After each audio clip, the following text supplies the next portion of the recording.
Drafting Archetypes is sponsored by Grey Viking Games. Grey Viking Games is the best place to get MTGA arena codes. From booster packs to awesome cosmetics, check them out at greyvikinggames.com and use our code DRAFT for 10% off.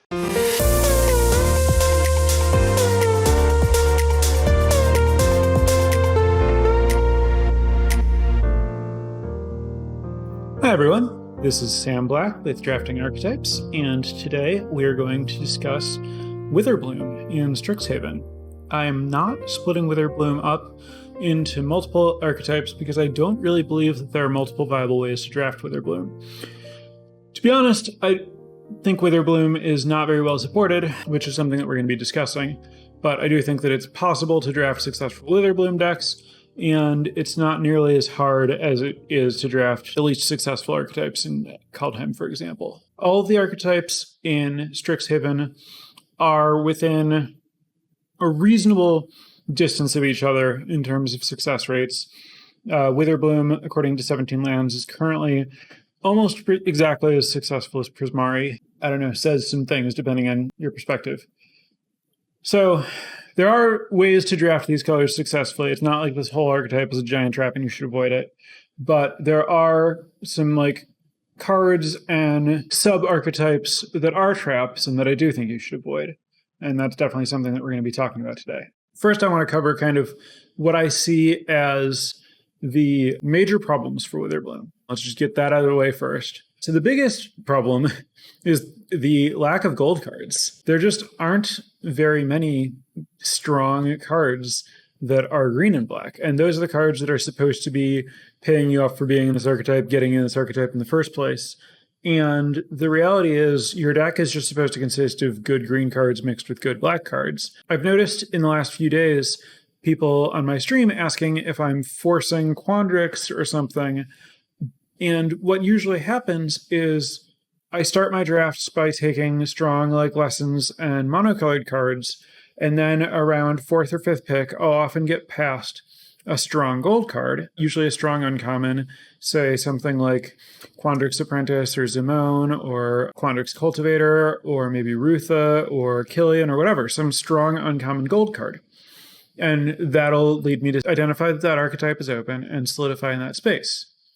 The problem is, in Quandrix, the best uncommon gold cards are Mortality Spear and Witherbloom Apprentice, and those are the only good ones. Mortality Spear is a strong card, but it's not uniquely strong. It's, as good as other uncommon monocolored instant speed removal spells like Eliminate and Flunk. Witherbloom Apprentice is fine. It's a somewhat good 2-drop. It's not far from Scurrid Colony in quality. It's better if you can cast it as easily, but Scurrid Colony's win rate in Quandrix is higher than Witherbloom Apprentice's win rate overall. And that makes it really hard to see a Witherbloom Apprentice and move into Witherbloom. And then the same thing is true with the commons, where the highest performing uncommon is infused with Vitality, which has a game in hand win rate below the average win rate for 17 lands. So it's the card you get to play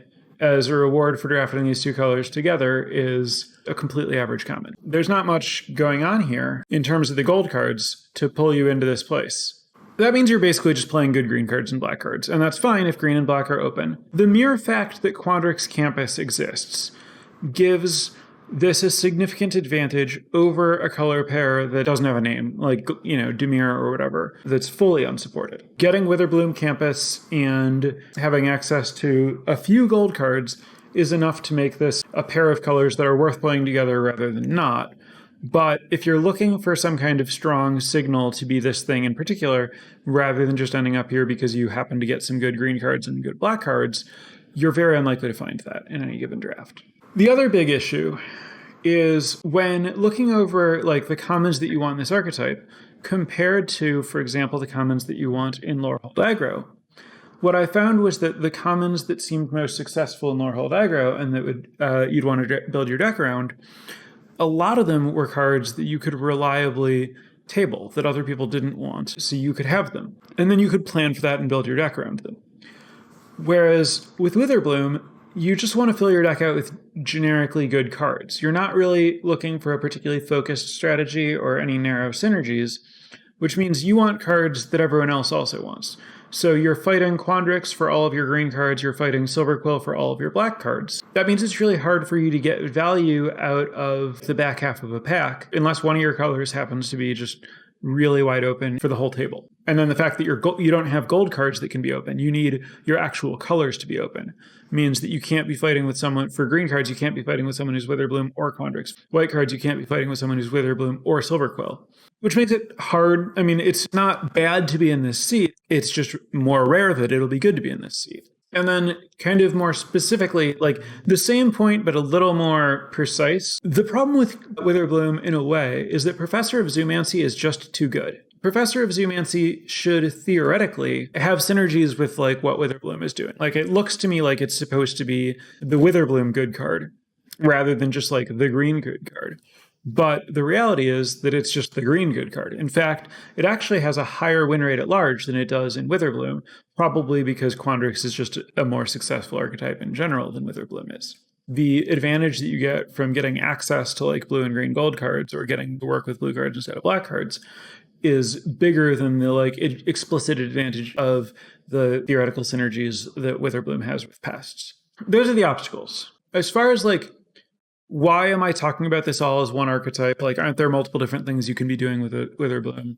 I think, if you look at the card file and you haven't played with it a lot and you don't really know which cards work and which cards don't, it's easy to look at it and go like, okay, I can see a few different possible things that are going on with green-black here. The make pests and sacrifice them and sacrifice other things to make pests, tend the pest, village rights, plumb the whatever, Damagoth, Woe Eater, Deadly Brew even, just a variety of things. Even as far as the Bayou Groff with like Unwilling Ingredient, there are a lot of synergies where there's like make Eye Twitch and Unwilling Ingredient and pest type creatures, and then sacrifice them to draw cards or make big creatures or let your big creatures attack or whatever it is. And then there's also the life gain synergy stuff where you have Blood Researcher and Dina to pay you off for gaining life, which you can do with Overgrown Arch and Witherbloom Apprentice and Witherbloom Pledge Mage. And then there's like Fortifying Draft and stuff like that exist in the kind of this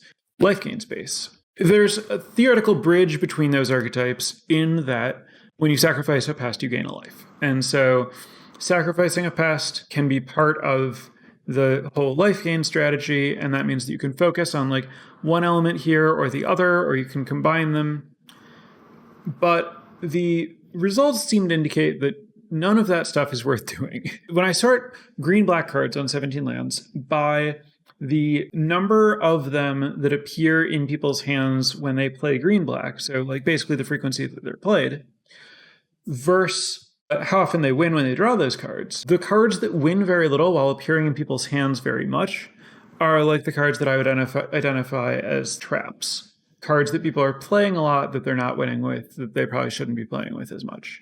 And cards that really stand out to me on that list are Dina and Damagoth Woe Eater and Honor Troll, Deadly Brew, Bayou Groff, Unwilling Ingredient, and even Blood Researcher, just because that's like the most played card and it's average to below average success or whatever. So all the fancy combo stuff basically underperforms. The cards that perform well are independently good cards, lessons, and cards that learn. So like the best performing commons are like Professor of Zoomancy, the 4-mana 4/3 that makes a 1/1 pest, Rise of Extus, the white-black hybrid 6-mana spell that exiles a creature and a card from a instant or sorcery from a graveyard and learns, Hunt for Specimen, the 1 and a black sorcery that makes a 1/1 pest and learns, Lash of Malice, the black instant that gives a creature +2/-2, Mage Jewel, the green fight spell that gives a creature +1/+2 and costs 2 less if you've cast an instant or sorcery this turn. Witherbloom Pledge Mage, the green-black hybrid 5-mana 5/5 that gains life whenever you cast an instant or sorcery. None of those rely on any of that other synergy stuff, really play into it. Theoretically, Hunt for Specimens can be part of that kind of thing. Professor of Zoomancy gives you a pest. Witherbloom Pledge Mage gives you some life gain stuff. But I don't think that these cards are successful because of that. They're successful just because they're independently good on rate, just doing a thing by themselves. And so I think for the most part, your green-black deck wants to just be creatures and removal, a couple of high-quality tricks, a good amount of learning and lessons, which is not uncommon for the format in general, but means that there's not a lot of space to pick up extra value by using cards in a uniquely good way.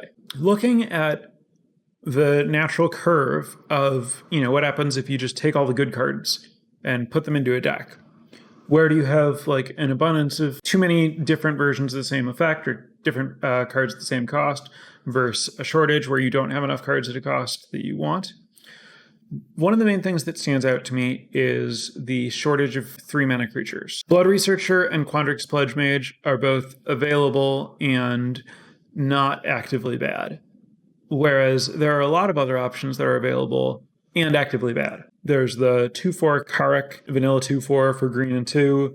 There's the Servant or whatever, the 3-mana 3/2 that gains 2 life. There's the Ink horrible card, the 2/3 that draws a card if it dies when it has a +1/+1 counter on it. You want to avoid all that stuff. And the 3 drops that you do want to play aren't particularly good either. Blood Researcher and Quandrix Pledge Mage are very similar cards. They're 3-mana 2/2s that grow potentially fairly quickly. The problem is they both require some amount of investment to get going, and they're easily answered at a pretty big deficit for you by Lapshift Malice at common, Shock at uncommon, and then once you do get them big, they line up really poorly against like Buried in Books. And like any creature can kill them with a mage duel. It's hard for them to, escape a heated debate. Really easy for them to get, eaten with value by a academic dispute or sometimes arcane subtraction. So like these cards are fine. They can occasionally perform really well in a game, but they're also exploitable. The other place where there's not a lot of great options is the 2-drops. Scurrid Colony is very good. Hunt for Specimens is very good. But your next best option at common is not very good. Whatever you think it is, it's not very good. Arrogant Poet is one of the cards that stands out as one of the biggest traps, winning 48.3% of the time, in a world where the average is 54 or 55% or something. So really, really, really bad in green black to be playing Arrogant Poet. Leech Fanatic's okay. Leech Fanatic is 52%, which is the low end of fine. It's about as good as Quandrix Pledge Mage. Exactly the same win rate as Quandrix Pledge Mage, actually. But Leech Fanatic is your third best available common 2-drop. You're often going to want to actually put Leech Fanatic in your deck. But the lack of 2 and 3 drops, to me, the best way to deal with this is by really, really, really highly prioritizing Hunt for Specimens, and then making sure that you have Pest and or Inkling Summoning as your 3-drop. You also want to supplement with Cram Sessions, so that all of your games, basically, or as many as possible, are starting with either Cram Session or Hunt for Specimens on 2, and then a 3-mana lesson on 3, and that's kind of like where your board presence comes from. And then you want to just ideally play, Professor of Zoomancy, or maybe things aren't going quite as well, and you end up playing a Spectre of the Fens or something on 4, but that's fine. And then you have like Witherbloom, Pledge Mage, Leyline Invocations for your late game big stuff, and then just a bunch of removal spells. And if you do have like multiple Hunt for Specimens and one or more Pest summonings, then I think it's okay to kind of like dabble in the sacrifice synergy stuff, as long as you don't go all in on it. Don't play a bunch of like Bayou Groffs, especially since, the plan of like sacrificing a 1-drop to play a Bayou Groff on turn 2 isn't very good. It involves putting Unwilling Ingredient in your deck, which has a really low win rate, and Bayou Groff, which has a really low win rate, and then drawing both of them, and then hoping your opponent doesn't have a heated debate or a Bury in Books or something. And then hoping that you can actually like get enough value out of this before they just like play an Elemental and trade or something. You want to look more at, maybe you have like Village Rites, maybe Plum or whatever. So like Deadly Brew is another card that stood out as a trap. Very, very, very bad win rate, like 50.9. But I suspect that it's probably slightly overplayed, and I think it might be okay. Not sure. There are definitely a lot of cards that it doesn't line up well against, but it might be okay if you do have a lot of Hunt for Specimens and Pest summonings. But for the most part, you want to avoid the stuff that's asking you to sacrifice these things, and just kind of, get some pests, use them to block, set up to play bigger creatures, and like use these random pests so that you don't have to use removal spells on they're 2/1s and 2/2 ground creatures. And you can kind of like gum up the ground a little bit and then save your Lash of Malices for their flyers and whatever other removal spells you have for whatever else you need to kill. So that's really what's going on. It's not a complicated archetype. Basically, the whole archetype is don't fall into the trap of trying to play synergistic cards, because all the cards that look like they're supposed to do that don't work. But acknowledge that there aren't enough independently good cards. And so you need to just like make do with what you have. And sometimes that's going to mean playing a little bit of the synergy stuff to some extent. But try to find the cards that happen to be synergistic with the good cards you already have, rather than, okay, well, now I'm playing this blood. Like, don't take Blood Researcher early and then draft around making Blood Researcher good. Draft normally, and then if you have some stuff that can use Blood Researcher, let Blood Researcher come to you and put it in your deck. But then don't go out of your way to like try to make it better. Try to avoid playing it at its floor, but don't aspire to its ceiling. You just want it to be serviceable in your deck. I think that's really how to deal with the synergy cards, is any of them that are incidentally supported by what you're doing without going out of your way. Play with them, but don't work hard to support them if it would involve taking any weaker cards over stronger cards to support these other picks you've made.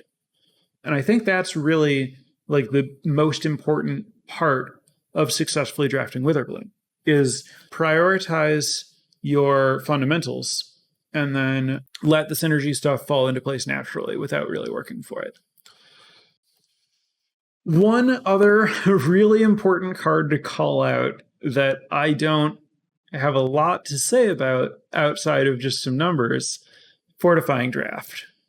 Fortifying Draft is the common/uncommon, the non-rare or mythic card with the highest game in hand win rate of anything in green-black. The actual top of the list, and it's taken after 9th pick on average. So I mentioned that there's not a lot of room to like count on getting these like the commons that are successful for this archetype. The one card that you apparently can reliably, see if it's opened anywhere at the table just happens to be the actual highest win rate card in the archetype, which is kind of funny. So I guess what I'm saying is basically everyone is sleeping on Fortifying Draft, and you should probably just put it in your green-black decks. I don't think anything about it is like, oh, you need to do anything weird with it. I think it's just, this is a good rate. Like the life gain matters a bit. Pumping your creature matters a bit. It's a 1-mana trick that can just, be good tempo or whatever. I don't think it's anything really special. It's just a bunch of little things that add up to enough. And every now and then you can end up in a spot where you combo someone for 1 million with Cram Session or something. But I don't think that's what it's fundamentally about. I think it's just like a solid card that people are kind of sleeping on. Yeah, not a lot to say here. Pretty simple archetype, I think. Whenever I'm drafting Witherbloom and trying to kind of like, beat the odds and get a deck where my cards are going to work better than the stats say they should or something, I feel like the thing that I'm hoping to do that other people aren't doing is just, well, what if I play the good cards, but I don't also play the bad cards with them? And if you can do that, I think the deck is fine. I think it's just that there are a lot of cards that specifically point to, hey, have you considered putting this bad card in your deck? And if you can answer all that with, I have, and I'm not going to, then you'll probably be more successful with the archetype than you would be if you get sucked into any of those traps. With that said, that's the end of my pretty short, straightforward lecture on Witherbloom. I'm going to open it up to questions. While I'm waiting for those questions, I do, as always, want to thank my patrons who have joined on to patreon.com/draftingarchetypes in the last week. Thank you for your support, Christopher, Morley, and Justin. Really appreciate it. Anyone else who is interested in what we're doing here, interested in getting notes, participating in the polls for what we're going to be talking about, whatever else, check out the benefits over at patreon.com/draftingarchetypes. Incidentally, apologies, I meant to suggest for anyone over there who is interested in the notes that the notes for this are up and you can follow along. I suppose, you can pull those up now if you haven't, and that interests you. Anyway, that's my little intermission spiel. Great. Oh, I love this question. Okay. First question, and this question also reminds me of another thing that I wanted to talk about that I didn't.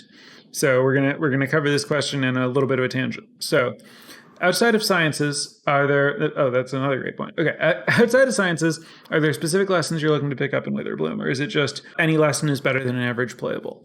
Okay, so this opens up a bunch of stuff that I wanted to say. So first of all, outside of sciences, great point. Yes, sciences is absolutely a priority for Witherbloom. Also, I think prioritizing cram session in particular makes sciences, environmental sciences, the lesson that searches for a basic land, a particularly high priority and lets you get a little more ambitious in terms of being solid 3-color. Solid 3-color decks are not statistically very successful, but I don't know if people are, I don't know exactly why that is. I think I've had success with like solid Abzan decks, for example. I think like the fact that cram session can fix your mana from green or black lets you be a little bit more ambitious with your mana base if you have a couple of cram sessions in a sciences. And, we often think of green as the color that splashes. And while it's not especially that in this format, there are, some cards that let you do that, like Emergent Sequence and Cultivate. And then like the cheap learn cards that don't require any setup to get value that exist in green and black make it particularly easy to use environmental science as well. So like the fact that cram session and hunt for specimens both don't need combat to occur or something like academic dispute or arcane subtraction, and like the white ones require creatures to be in play, or study break doesn't require creatures to be in play, but it doesn't do anything if there isn't a creature in play.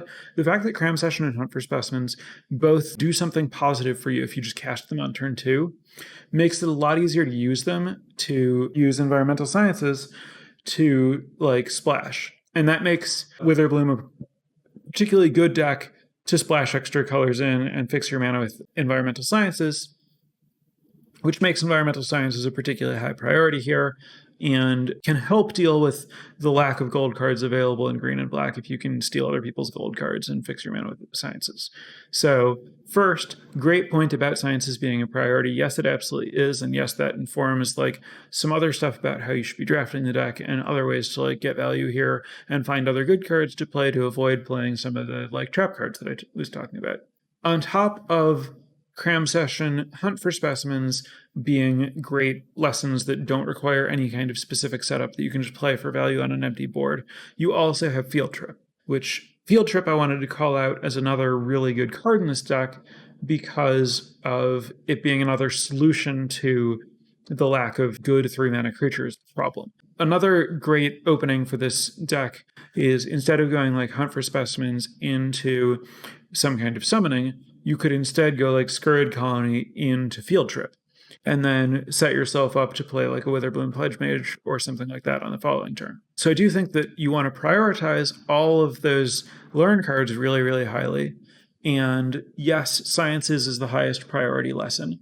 But then where in like the white aggro decks, I think that expanded anatomy is a really high priority. Here, I think your highest priorities outside of environmental sciences are kind of like pest summoning to set up your early game and to account for the turn 3 problem, which I discussed, but then also fractal summoning. I think it's really, really important for this archetype to have at least one, ideally multiple fractal summonings, so that all of your early game cards that you're playing just to like do something in the early game and establish yourself by getting a summoning become great top decks in the late game that give you a lot of power, that are why this deck fundamentally works. Is you have all these like split card, curve out setup cards in Hunt for Specimens and Cram Session into summoning that then are also late game finishers where you just draw those and get a fractal summoning and play a big threat. And that's why I would ideally like to have multiple fractal summonings on top of 1 or 2 3-mana summonings. Those are the lessons that I would call out as super high priorities. And then I would also generally agree with the, any castable lesson is going to be better than any average playable. And you want to really prioritize yourself, really prioritize learn cards, especially the ones that I've talked about, to get into that kind of spot. Next question, what's the best third color to supplement Witherbloom? So obviously you're looking at not red because red doesn't give you any gold cards. So you're looking at either blue or white. I personally have found myself more likely to splash white because either getting lucky and finding Professor of Symbology and then being in a space where I end up more kind of just like Abzan because Professor of Symbology is a good cheap card, or just like splashing Closing Statement or something like that. And the other thing is like the best Quandrix cards, like the good Quandrix uncommons are like Zimone and Quandrix Pledge Mage and Quandrix Cultivator, all of which are cheap and or stronger early. So I think it's like a little bit more likely that you want to splash white than blue, but it's, really just if you can splash something, look for good cards, especially gold cards, and splash them. I've done both. Oh, and like I think it's called Aether Helix, the 5 mana bounce a thing and return a permanent from your graveyard. It's potentially a reasonable splash in Witherbloom. Neither blue nor white is significantly ahead of the other. Next question, does the lack of good 2-drops and reliance on summonings mean that Field Trip is worse in Witherbloom? No, it's not. It's great in Witherbloom. It's not ideal to start with Hunt for Specimens into Field Trip, in that Hunt for Specimens has a relatively small impact on the battlefield, and then Field Trip also, you're falling further behind on each of those turns. I generally, when I'm playing a ramp spell on 3, I find it really important to play a creature on 2. And so if I have field trips, then, I'm obviously super highly prioritizing Scurried Colony, but I'm also more likely to want to prioritize like Leech Fanatic and Reckless Amplimancer to make sure that I'm playing a slightly higher impact 2-mana card before playing my field trip. Whereas like if I have a lot of Hunt for Specimens, then I might prioritize field trip a little bit lower, because at that point, I already have a good amount of access to my lessons, and now I'm looking to not fall so far behind on the board, or maybe just like looking for lessons instead of the Lorn cards there. So you do want to pay attention to like which of those openings is your deck favoring, but either opening is good. Yes, this question is broadly about the fact that I've said that I think each of the colleges have an aggressive and controlling build, and asking if I think that's true for Witherbloom. And yeah, early it looked like it might be, but I think, I could imagine, leaning really hard into like Leech Fanatics and big plays and fortifying drafts and having like a lower curve with some tricks and stuff being like a functional deck. But I think that for the most part, it's very rare that that's going to be what you want to do. But I also think that you're not super looking to be like really big and really controlling either. I think that everything in Witherbloom just ends up blurring together into, there are enough bad cards, bad gold cards, enough cards that just like aren't good, like fake synergies, cards that just don't pan out. The reason that these like gold sets in general support aggressive and controlling decks that are like distinct archetypes in the same color pair is because there's so much room in the set dedicated to the color pair that there are enough cards to support both plans. When you print cards that point towards synergies that don't quite get there, and then those cards end up being blank, it decreases the amount of space available in that color pair in a way that ends up collapsing it into a single archetype that just uses the good cards. So I think the more I've seen like the results and stats for Witherbloom, and the more I've tried drafting it, the more it feels like there were enough misses in the set that the archetype is kind of collapsed into like there's really just like one deck here that's going to end up playing out slightly differently from draft to draft, because that's the nature of draft. But for the most part, I don't think it's going to end up like splintering into multiple different archetypes. Mystical Archive cards that play especially well in Witherbloom or that are traps. Agonizing Remorse stands out as the card that people play a lot that has a pretty bad win rate. So I guess I would identify that as kind of a trap. Snakeskin Veil is one that's good, especially if you're trying to do Quandrix Pledge Mage Blood Researcher stuff. Having Snakeskin Veil to protect those is pretty important.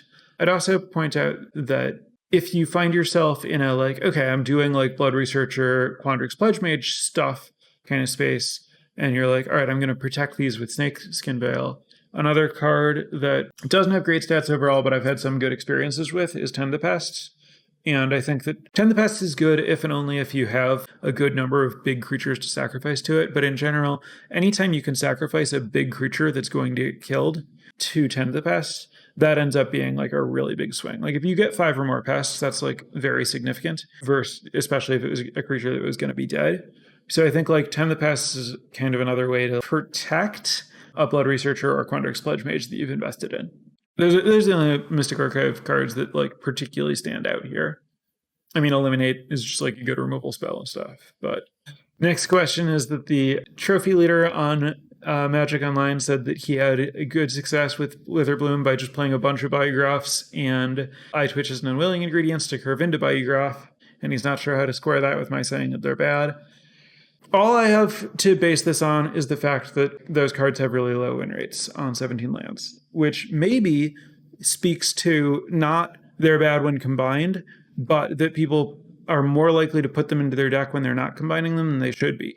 And so if someone is telling you, hey, I'm a good player who's had a lot of success doing this thing, I wouldn't necessarily be inclined to discount their experiences. And I could certainly believe that if you have, 4+ unwilling ingredients, 3+ Biographs or whatever, then like that package starts to be a real thing, especially if you're supporting it with, the stuff that I was just talking about, Snakeskin Veil and Tend the Pests, as a way to like make sure that you don't get completely destroyed when your opponent plays Buried in Books. Maybe we can ask people who are familiar with like doing deep dives into the 17 lands data about looking into, all right, well, what happens to the win rate if we combine multiple Groffs with multiple specifically unwilling ingredients and eye twitches? Then are those good, or has that one player just had a string of a couple of drafts where that happened to work?